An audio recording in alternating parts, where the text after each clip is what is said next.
When diving into the icy depths of the Pacific Ocean, 13,000 feet down, something strange happens.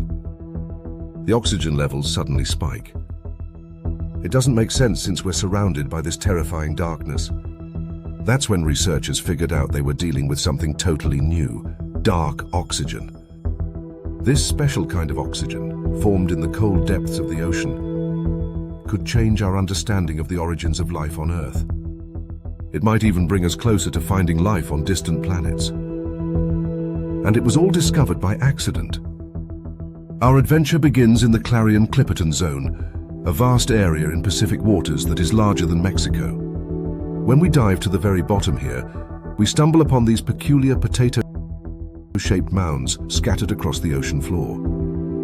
These are officially called polymetallic nodules. They might not look like much, but these little mounds are like hidden treasure chests. Over millions of years, metals dissolved in seawater slowly collect around tiny bits of shell or debris, forming these nodules. Inside them, you'll find valuable metals like manganese, nickel, copper, and cobalt. These elements are crucial for making batteries, like the ones that power your cell phone and electric vehicles. That's why the Clarion-Clipperton Zone has become a hotspot for deep-sea mining. Today, 16 deep-sea mining contractors have permission to explore around 20% of its seafloor. This rush to the depths has made researchers curious to find out what's down there. So they've used some advanced machines to collect sediment from the sea bottom. And then things got strange. The instruments started showing something impossible. Massive amounts of oxygen produced on the seafloor in complete total darkness. Now wait, that is not supposed to happen. You see, the deeper you go into the ocean, the less oxygen you find in the water. By the time you're about 3,000 feet down, there is barely any left. The water is too far from the surface for any atmospheric exchange, and to make matters worse, oxygen is constantly being used up by the deep-sea organisms that live there, and by bacteria breaking down organic matter. So oxygen production this far down is supposed to be impossible. At first, researchers didn't believe their eyes. They thought the sensors were broken or faulty, because every study ever done in the deep sea has only shown oxygen being consumed, not produced.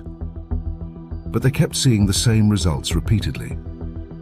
For 10 years, this mysterious oxygen kept showing up. Finally, they realized the numbers might not be wrong. Turns out those metal nodules could be producing oxygen, working like batteries. When you drop a battery into seawater, you would see bubbles and hear fizzing, because the electric current splits seawater into oxygen and hydrogen in a process known as electrolysis. So the researchers' theory was that these nodules were doing the same thing, but in their natural state. And they were right. The nodules were, in fact, electrically charged, carrying about 0.95 volts. That's not enough to split seawater into hydrogen and oxygen.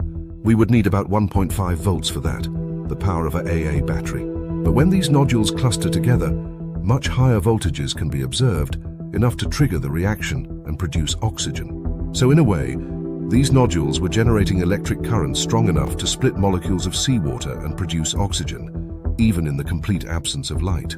This discovery is fascinating, because it completely flips our understanding of how oxygen can be produced. Up until now, we have always thought oxygen was produced by photosynthesis. You know, that process where plants and algae convert sunlight into energy and release oxygen. But in this pitch-black deep-sea environment, oxygen was being electrolysis. No sunlight was needed. That's why people started calling it dark oxygen. This finding makes us rethink how life might have started on Earth more than 3 billion years ago. Think about it. Plants need oxygen to survive, but they're the ones that produce oxygen. So where did the first oxygen come from? This complex issue sounds a bit like a chicken and egg situation, but it might have an answer, now that we know oxygen can be made in ways that don't need sunlight or photosynthesis. It's possible there was another mysterious source of oxygen back then, which could have allowed oxygen-breathing life forms to exist even before photosynthesis became a thing. The dark oxygen doesn't just change our understanding of Earth's past. It also opens up new possibilities for life elsewhere in the universe. If this process is happening here on Earth, it might also be happening on other planets or moons. Take Saturn's moon Enceladus or Jupiter's moon Europa, for example. Both appear to have salty, liquid oceans hidden beneath thick layers of ice.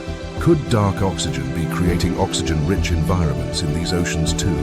The implications go beyond our solar system. This discovery makes us rethink how we define potential habitats for life. As we explore exoplanets orbiting distant stars, understanding dark oxygen production could help us identify places where life might exist under conditions completely different from those on Earth. Instead of only looking for planets with sunlight, scientists might need to search for signs of chemical reactions that could support life even in complete darkness. This is all exciting news, but let's not forget how our story started with deep-sea mining. This is how this process usually works. Companies send down a remote-controlled underwater vehicle, like a tractor, to crawl along the ocean floor. This vehicle picks up the metallic nodules and sediment and pulls them through a pipe up to a ship on the surface.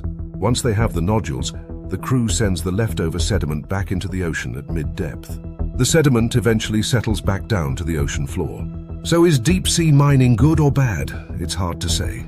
On one hand, we've found a massive and exciting deposits of metals that are essential for creating new, clean technologies like solar panels and electric vehicles.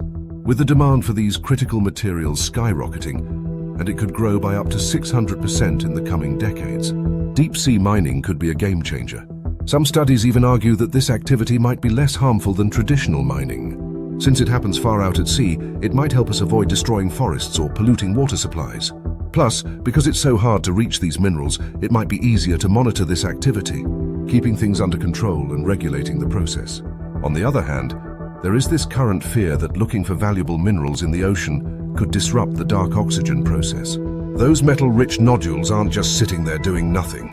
I mean, they're actively participating in the chemical processes that shape our planet. So they could be playing a key role in everything. From nutrient cycles to the formation of new life, scientists believe that mining could eventually damage marine life and seabed habitats that depend on dark oxygen. Despite its remote location and extreme conditions, the Clarion-Clipperton Zone is home to a surprisingly diverse and mysterious range of deep-sea creatures, from ghostly white sea anemones and sea cucumbers to tiny marine isopods. But we know little about what's down there. It's believed that 90% of the creatures that live in the deep waters of the Clarion-Clipperton Zone are unknown to science. I mean, we do know about their existence, but they don't have an official name, and the species can't be identified. Since the eerie creatures that live in pitch-black depths are still pretty much a mystery, it's hard to say if they or their environment would be really at risk if deep-sea mining continues at full speed. What experts do know is that we need more studies, more data, and more understanding. Please like and share so everyone knows. Thank you for watching.